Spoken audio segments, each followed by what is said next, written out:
Hello friends, मी आहे काजल आणि माझ्या यूट्यूब चॅनलवर तुमच्या सर्वांचं स्वागत आहे.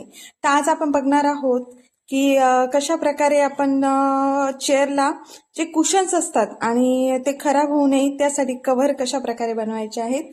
चला तर मग बघूया. तर राऊंड शेपची आमची चेअर आहे आणि यासाठी आपण आज घरच्या घरी कसे कव्हर बनवायचे आहे त्यासाठी तर ते आपण बघूया. यावर कसं लहान मुलं स्क्रॅच वगैरे पाडू शकता आणि त्यामुळे ती चेअर टियर होऊ शकते, खराब होऊ शकते. तुमच्याकडे जर अशी चेअर असेल तर सेंटरला असा टेप ठेवून घ्यायचा आहे आणि त्याप्रमाणे मेजरमेंट घ्यायचे आहे. आणि आता याचे मेजरमेंट 22 इंच आलेले आहे आणि त्यापेक्षा एक्स्ट्रा दोन्हीही साईडने आपल्याला 3-3 इंच वाढवायचे आहे. तर टोटल झाले आहे 16 इंच सेंटरला आणि एक्स्ट्रा ॲड करून होत आहे 22 इंच. तर अशा प्रकारे ह्या चेअरचं मेजरमेंट आलेलं आहे. तुमच्याकडे जशी चेअर असेल त्याप्रमाणे मेजरमेंट घ्या. तर आता 22 इंच मेजरमेंट आलेलं आहे. तर त्याप्रमाणे लांबी आणि रुंदी मोजून घ्यायची आहे आणि मार्किंग करून घ्यायचं आहे. अशा प्रकारे लांबी झाली आहे आणि उंची देखील 22 इंच मी मोजून घेत आहे आणि मार्किंग करून घेत आहे. तर असं चारीही बाजूने आपल्याला प्रॉपर मेजरमेंट घ्यायचं आहे, म्हणजे हा व्यवस्थित चौरस तयार होईल आणि तो नंतर आपल्याला कट करून घ्यायचा आहे. तर अशा प्रकारे मी आता चारीही बाजूने व्यवस्थित मोजून चौरस मार्किंग करून घेतलं आहे व त्यानंतर आता त्याचं कटिंग करून घेत आहे.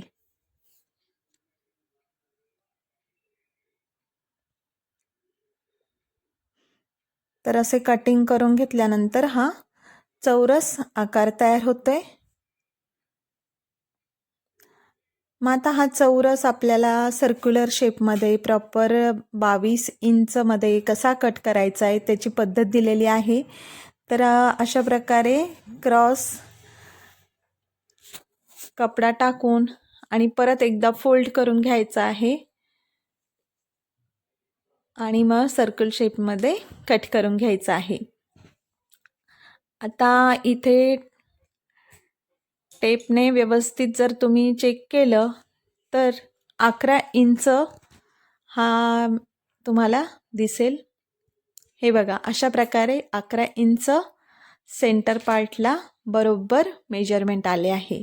आणि आता तसंच सर्कल शेपमध्ये आपल्याला सर्व बाजूने 11 इंचला मार्किंग करून घ्यायचं आहे टेप ठेवून, जेणेकरून आपलं जे मेजरमेंट आहे ते चुकणार नाही. तर अशा प्रकारे मी मार्किंग करून घेतले आहे.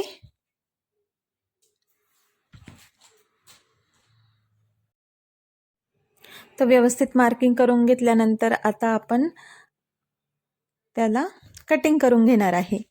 तर अशा प्रकारे मी कटिंग करून घेतले आहे आणि यानंतर आपला हा जो आहे तो सर्कल चेअरचा तयार झालेला आहे. आपला जो सर्कल कट करून घेतलेला आहे तो आता उलट्या बाजूने मी टाकला आहे आणि मशीनवर फोल्ड करताना अशा प्रकारे सर्व बाजूने टिप मारून घ्यायची आहे आणि दोन साईडने जागा ठेवायची आहे, जेणेकरून आपल्याला त्यामध्ये एकतर इलॅस्टिक टाकता येईल किंवा त्यामध्ये आपल्याला एक दोरी टाकता येईल, जेणेकरून ती प्रॉपर आपल्याला चेअरला फिक्स करता येईल.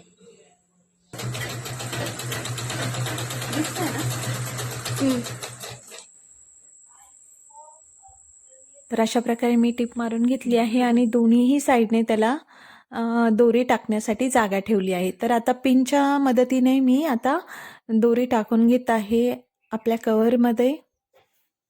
तर अशा प्रकारे दोरी टाकून घेतली आहे आणि आता चेअरला ती मी बसवत आहे.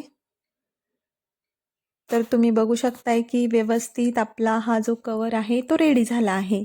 आणि आता जी दोरी आहे दोन्ही साईडने व्यवस्थित चेक करून घेऊ शकता तुम्ही. आणि तुम्हाला जर नॉट बॅक साईडने बांधायची असेल चेअरच्या, तर त्या साईडने कव्हर रोटेट करून घ्यायचं आहे आणि अशा प्रकारे टाईट करून घ्यायचं आहे गरजेनुसार, जेणेकरून तो कव्हर लूज होणार नाही किंवा निघणार देखील नाही. तर अशा प्रकारे हा चेअरचा कव्हर रेडी झाला आहे.